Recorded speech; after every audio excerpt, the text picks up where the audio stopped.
Igrejas Presbiterianas em Barra do Sana e Segunda de Casimiro.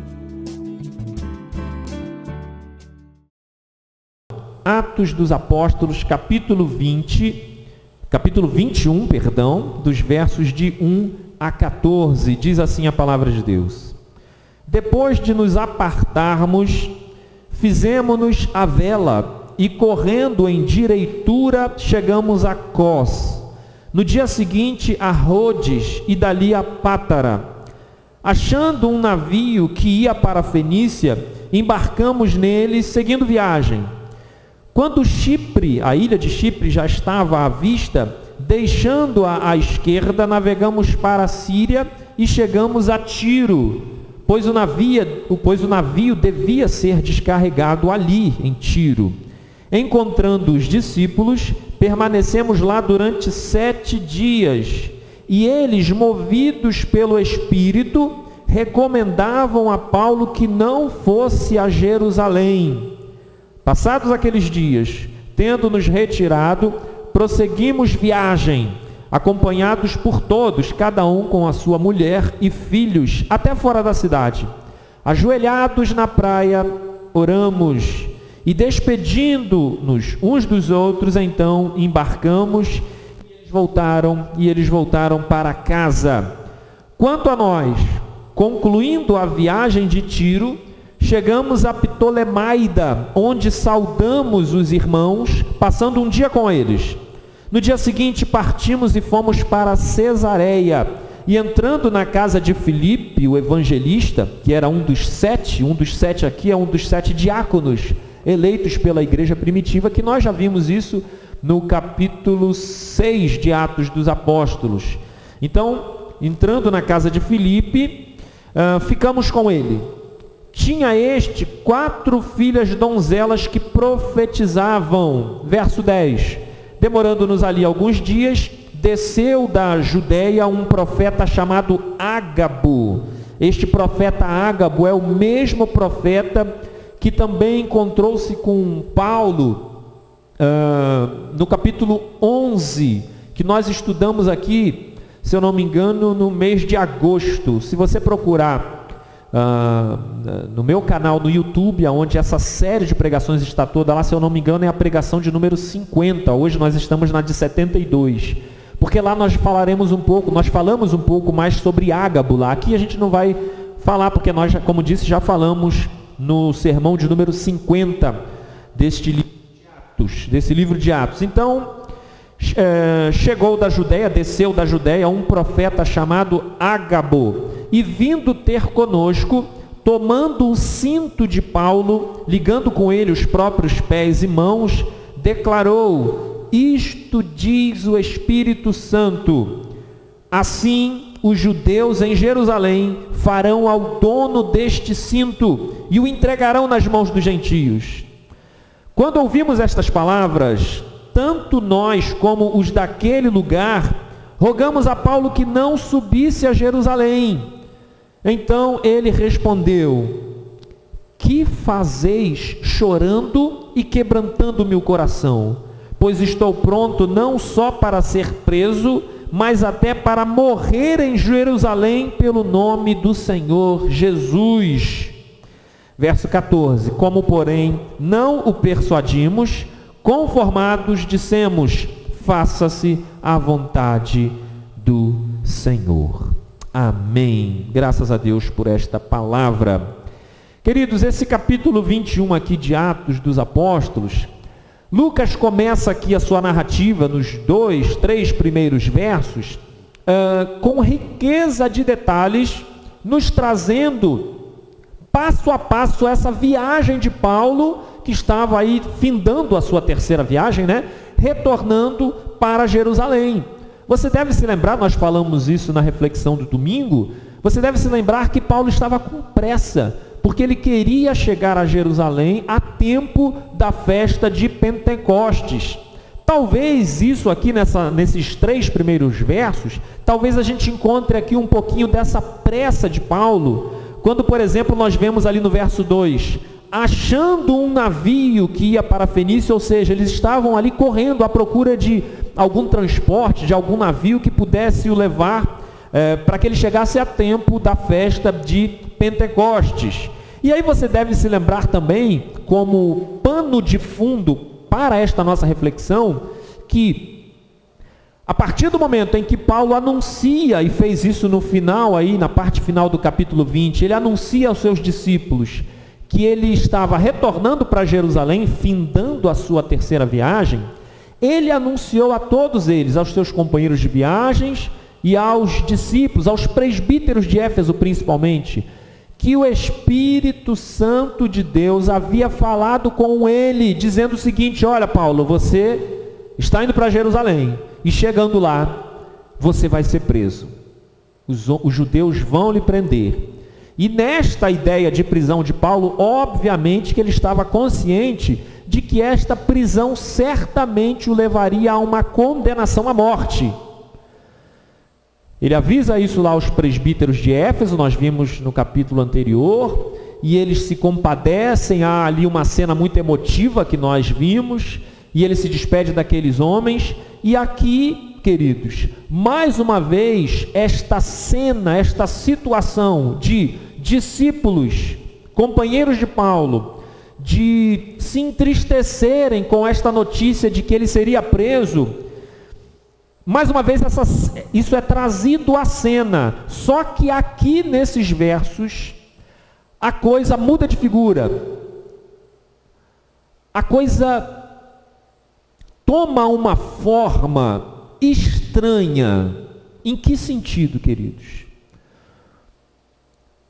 No sentido de que estes discípulos e depois os seus próprios companheiros de viagem passam a tentar dissuadir Paulo, fazer com que Paulo desista de ir para Jerusalém, por um motivo muito simples. Porque eles ouviram do próprio Paulo que o Espírito Santo havia falado com eles que ele seria preso. Mas aqui nós temos algumas situações a mais que são interessantíssimas. E de imediato eu quero dizer que, o que nós vamos aprender aqui? Nessa nossa breve reflexão, queridos, nós vamos aprender a como lidar com situações difíceis na nossa vida. Situações que às vezes nos levam a tomar decisões das quais nós não sabemos qual decisão tomar. Quantas vezes passamos por isso? Aqui na própria igreja da Barra do Sana, no último domingo, se você nos acompanhou, dentro dos pedidos de oração, houve uma irmã que pediu: orem por mim para que o Senhor me dê sabedoria, discernimento, porque eu preciso tomar uma decisão na minha vida que eu não sei qual tomar. Quem nunca viveu dilemas semelhantes? Então eu digo, hoje aqui nós aprenderemos um pouco a lidar com estas coisas, ok? E aí nós vamos direto para o verso 4, aonde nós teremos dois encontros de Paulo com discípulos, tratando sobre esta forma deles tentarem fazer Paulo mudar de ideia. E este primeiro encontro acontece aqui no verso 4, quando diz: encontrando os discípulos, permanecemos lá durante 7 dias, por conta do navio, que eles tinham que esperar o navio descarregar, né, para poderem seguir viagem.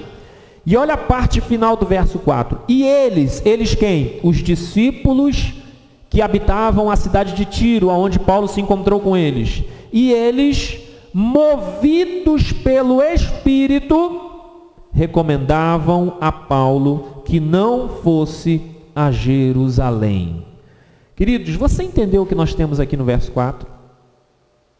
Como eu falei, a diferença para a despedida de Paulo junto aos presbíteros de Éfeso, que nós vimos no final do capítulo 20, é a seguinte: lá não houve nenhuma pressão descrita dos presbíteros para falar assim para Paulo: Paulo, não vai. Conquanto o choro deles, o fato deles terem se abraçados, ajoelhados e orado juntos, lá dentro talvez, obviamente, que tivesse esse sentimento. Mas aqui não há, aqui há uma ação dos discípulos tentando fazer Paulo mudar de ideia. E chama-nos muito a atenção a expressão usada aqui por Lucas, quando ele diz: e eles, os discípulos, movidos pelo Espírito, recomendavam a Paulo que não fosse a Jerusalém. Movidos pelo Espírito. Pastor, o que significa isso? Nós não lemos no capítulo anterior, se eu não me engano, no verso 23, que Paulo foi quem anunciou que o Espírito Santo havia dito para ele que ele enfrentaria cadeias em Jerusalém, e agora aqui o texto parece nos sugerir que esses discípulos, movidos pelo Espírito Santo, aconselharam Paulo a não ir mais para Jerusalém. Queridos, o que significa isso?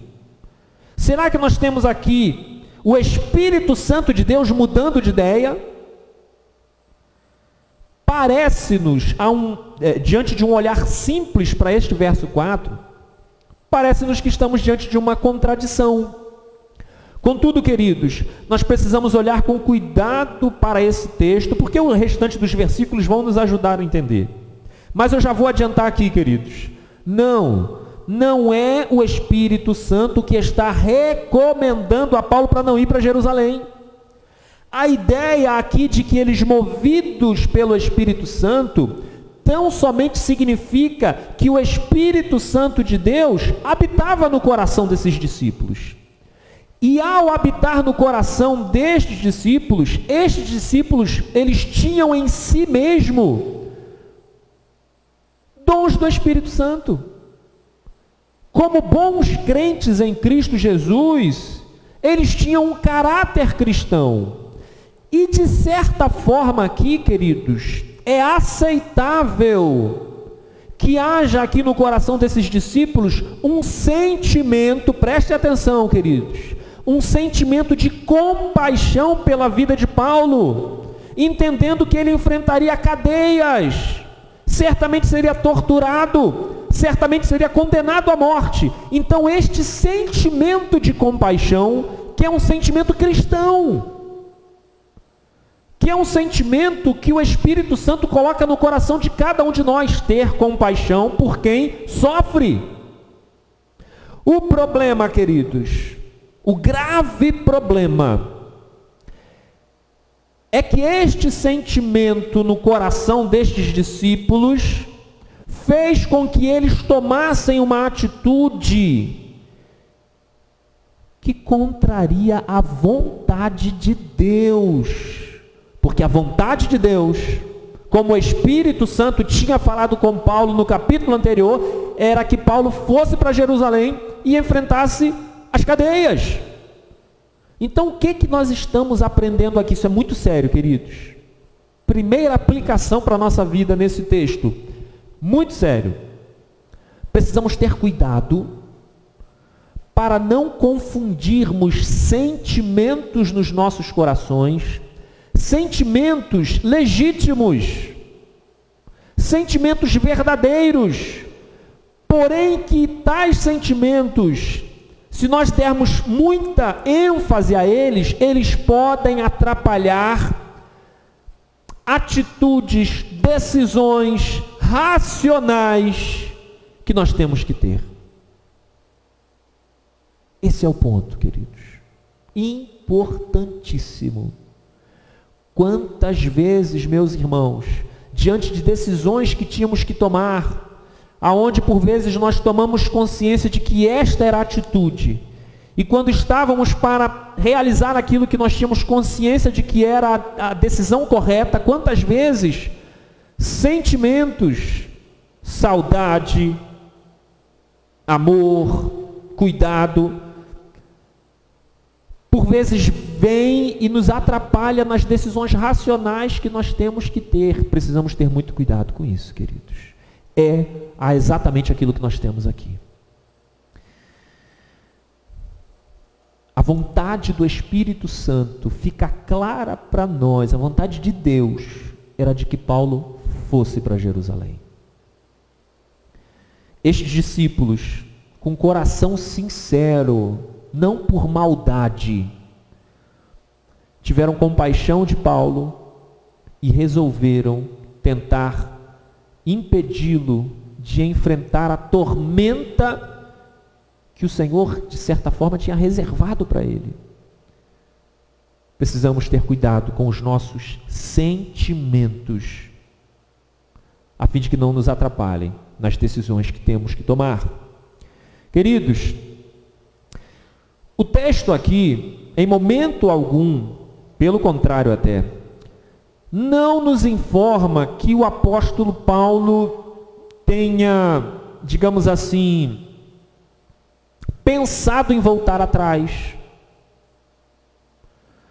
O texto não nos diz que, ao ouvir a recomendação desses discípulos, movidos pelo Espírito Santo, ou seja, movidos por um sentimento legítimo de compaixão, o texto não nos diz que Paulo pensou em dar ouvidos a eles. Porque a única coisa que nós temos aqui no texto, num primeiro momento, é o que nós vemos no verso 5, quando na parte final vai dizer o seguinte: ajoelhados na praia, oramos. E eu diria que é um segundo ensinamento aqui para nós. Quando estamos diante de decisões difíceis para tomar na vida,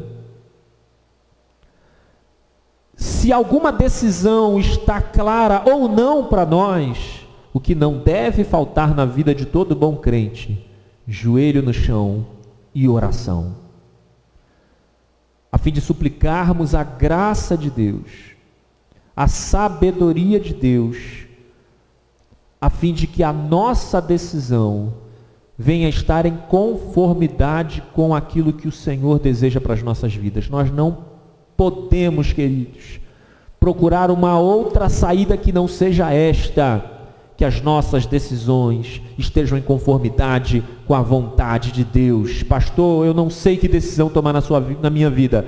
A primeira coisa que você tem que fazer: joelho no chão e oração. Suplique a Deus por graça, para que Ele traga esclarecimento, ou, diante de uma situação como essa, uma vez que Paulo estava convicto do que ele tinha que fazer, que a oração sirva para consolar a nós mesmos ou a outros, se pensávamos em ter uma atitude diferente daquela que o Senhor deseja para as nossas vidas. Ok? E aí nós vamos avançar aqui, queridos, para o verso 7, que nos vai trazer um segundo momento semelhante a esse primeiro, aonde mais uma vez discípulos, aqui no verso 4 foram os discípulos de Tiro, agora no verso 7 Paulo vai receber uma carga agora dos discípulos de Cesareia, com um agravante, com algo a mais. Os discípulos de Cesareia, eles se apresentam diante de Paulo, estando ali na casa de Filipe, para mais uma vez tentar fazer Paulo mudar de ideia. Mas nós temos aqui alguns fatores que trazem mais carga ao momento difícil de Paulo em relação ao verso 4. São duas coisas basicamente. Primeiro, a presença de um profeta, a chegada de um profeta chamado Ágabo, que ele chega aqui e ele traz uma profecia.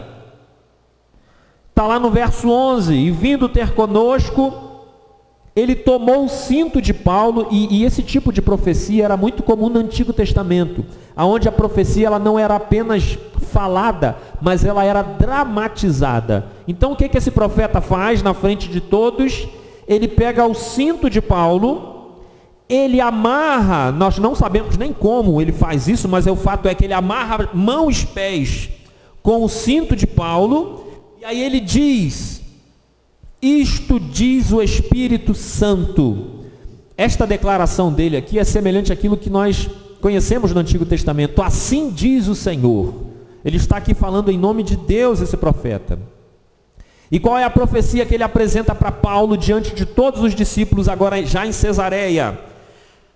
Assim os judeus em Jerusalém farão ao dono deste cinto, ou seja, o amarrarão e o entregarão nas mãos dos gentios. Ou seja, o que nós temos aqui nesta profecia? A confirmação confirmação daquilo que Paulo tinha falado no verso 23 do capítulo anterior, que o Espírito Santo já havia dito para ele que ele seria preso em Jerusalém. Mas neste encontro com os discípulos de Cesareia, eu falei que tem duas situações que deixam Paulo numa situação um pouco mais complicada em relação aos discípulos. O que é? Com esta profecia, se existisse alguma dúvida por parte dos discípulos de que Paulo de fato seria preso, agora não resta mais. Porque a princípio eles só tinham a palavra de Paulo, quando Paulo disse, o Espírito Santo falou comigo. E agora os discípulos aqui de Cesareia, eles têm uma confirmação por conta da profecia de Ágabo. E esse profeta Ágabo aqui, ele era um profeta que não era um profeta qualquer, né? Como eu falei, né, nós estudamos sobre a vida do profeta Ágabo no capítulo 11, e lá ele havia predito fome na terra, e isso aconteceu. Então, né, em linhas gerais aqui, esse profeta tinha moral, digamos assim, diante desses discípulos. E aí a segunda coisa que agrava a situação de Paulo diante dos discípulos é exatamente aquilo que nós temos após a profecia de Ágabo, que está no verso 12. Quando ouvimos essas palavras, preste atenção nesse verso 12. Veja o tempo verbal em que Lucas escreve aqui no verso 12. Quando ouvimos, que tempo verbal é esse? Terceira pessoa do plural. Então Lucas aqui, ele está se colocando no meio. O verso 12 já não é mais Lucas falando dos discípulos de Cesareia. Quando ele fala, quando ouvimos essas palavras, e aqui ele vai completar, ele está dizendo aqui, tanto nós como os daquele lugar, ou seja, tanto os discípulos de Cesareia, como nós, os companheiros de Paulo. Rogamos a Paulo que não subisse a Jerusalém. Queridos, você conseguiu entender que a coisa aqui no verso 12, a pressão sobre Paulo aumentou? No verso 4, são apenas os discípulos de Tiro que tentam demover Paulo da ideia de ir para Jerusalém. Aqui no verso 12, após a profecia de Ágabo, já não são apenas os discípulos agora de Cesareia, mas são os discípulos juntamente com os próprios companheiros de Paulo, incluindo Lucas, o autor de Atos.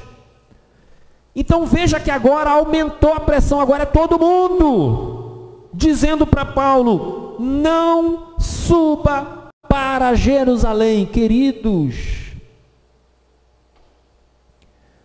como que estas cenas, no verso 4 e muito mais agora no verso 12, poderia levar Paulo a ter o seguinte pensamento: pô, peraí, será que eu não estou sendo teimoso? Será que eles não têm razão? Porque está todo mundo falando para eu não ir? Será que Deus está nessa história aí, falando comigo através deles, e eu não estou dando ouvidos? E o que nós vamos aprender agora, na sequência do texto,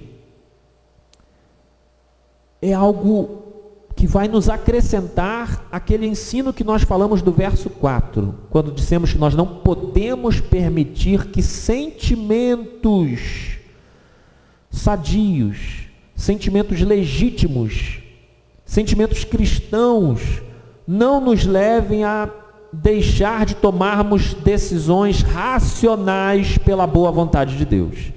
Veja aqui o que nós temos. A resposta de Paulo. Paulo responde, na verdade, com uma pergunta, quando ele diz assim para todos, os discípulos de Cesareia e os seus próprios companheiros, incluindo Lucas. Paulo questiona eles. Paulo lhes faz a seguinte pergunta: que fazeis chorando e quebrantando meu coração? Queridos, essa pergunta que Paulo faz aqui tem um significado interessantíssimo. O primeiro, são dois significados. O primeiro significado é o seguinte, que quando ele diz assim, que fazeis? Em outras palavras, é como se ele dissesse o seguinte, vocês estão loucos? Que loucura é essa que vocês estão fazendo, de ficarem no meu ouvido o tempo todo, dizendo para eu desistir de fazer aquilo que eu entendo pelo Espírito Santo que falou comigo, que é a vontade de Deus para a minha vida. Então esse início deste questionamento de Paulo aos discípulos e aos seus próprios companheiros é isso, que loucura que vocês estão fazendo. Que fazeis? O que isso nos demonstra? Nos demonstra a convicção que Paulo tem de que o Espírito Santo havia lhe falado e de que ele sabia o que ele tinha que fazer, no caso, seguir para Jerusalém. Mas vamos aqui seguir a pergunta que ele faz, que fazeis chorando e quebrantando-me o coração? E é aqui que eu falei que nós temos algo que está acrescentando aquilo que nós falamos no verso 4. Depois de Paulo falar assim, que loucura é essa? Ele está dizendo o seguinte, olha, vocês estão chorando, vocês estão apelando tanto, vocês estão rogando, um chororô danado, que vocês também estão aqui já quebrantando meu coração. Eu já estou chorando junto com vocês. É como se Paulo estivesse dizendo para ele o seguinte, olha só, eu sou homem, os meus sentimentos vão acabar me traindo, influenciados por esse chororô de vocês. Queridos, isso é muito sério, porque de certa forma o apóstolo Paulo admite a fraqueza humana que todos temos, que ele tem, quando ele está dizendo mais ou menos o seguinte, parem de chorar, porque daqui a pouco vocês vão conseguir me fazer mudar de ideia, mas vocês não podem fazer isso, porque eu sei qual é a vontade de Deus, eu sei exatamente aquilo que eu tenho que fazer. Queridos, isso é muito interessante. Deixa eu tentar trazer um exemplo prático para ajudar você a entender isso. O que nós temos aqui, queridos, é uma guerra entre aquilo que devemos fazer contra aquilo que nós não desejamos fazer. Você acha que Paulo, por si mesmo, queria ir para Jerusalém para ser preso? Para ser açoitado? Para ser possivelmente condenado à morte? Você acha que ele desejava isso? É claro que não. Contudo, uma vez que ele tinha plena certeza de que era isto que o Senhor, este caminho que o Senhor queria para a sua vida, o que ele faz? Ele pega o seu desejo, que é contrário a esta atitude, e ele quer matar esse desejo, ele quer ignorar, mas aí esses discípulos e seus companheiros ficam fomentando esses sentimentos, fazendo com que Paulo corresse o risco de não fazer a vontade de Deus. Como exemplo prático que eu falei que eu ia trazer aqui, vamos falar sobre disciplina dos nossos filhos,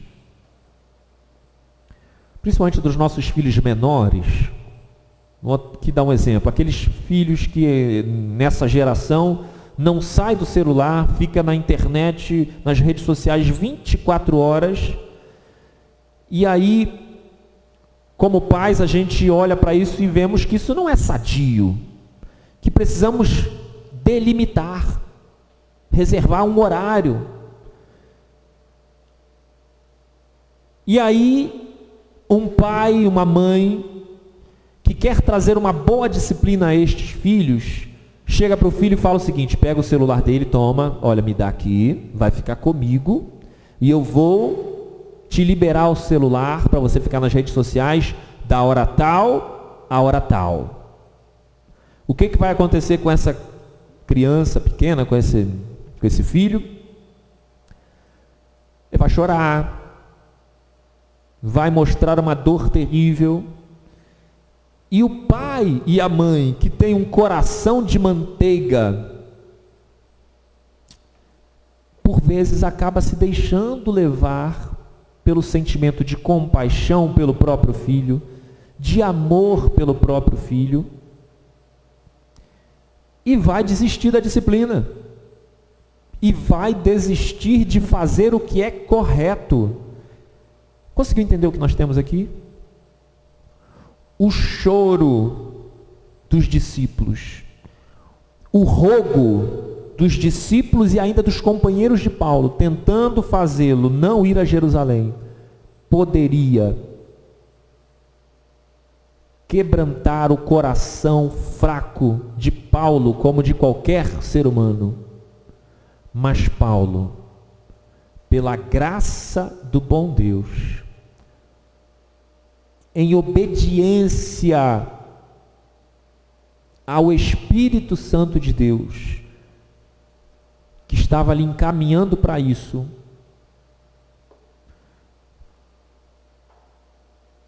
dá um basta nisso. E diz, em outras palavras para eles, parem com este chororô, parem com isso, parem de trazer-me sentimentos que vão afetar a minha razão de fazer a vontade de Deus. E aí, queridos, nesta resposta de Paulo, após esse questionamento dele, ele nos traz aqui uma declaração que deve ser tudo para nós. Então ele, voltando aqui, que fazeis chorando e quebrantando meu coração? E aí ele declara o seguinte: pois estou pronto, não só para ser preso, mas até para morrer em Jerusalém, pelo nome do Senhor Jesus.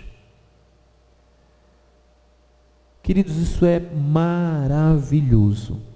Paulo está dizendo o seguinte: eu estou pronto para enfrentar todas as adversidades pelo nome do Senhor Jesus. Queridos, nós precisamos abraçar esse tipo de convicção na nossa vida, a fim de aplicarmos nas decisões mais difíceis que tivermos que tomar na vida.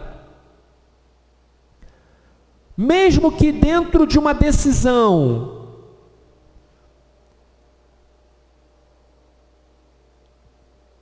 que venhamos a enfrentar grandes tribulações, mas se esta decisão venhamos a entender que é agradável a Deus, que é coerente com o caráter cristão, que glorifica o nome do Senhor, é esta atitude, é esta convicção que como crentes precisamos ter e exercer na nossa vida.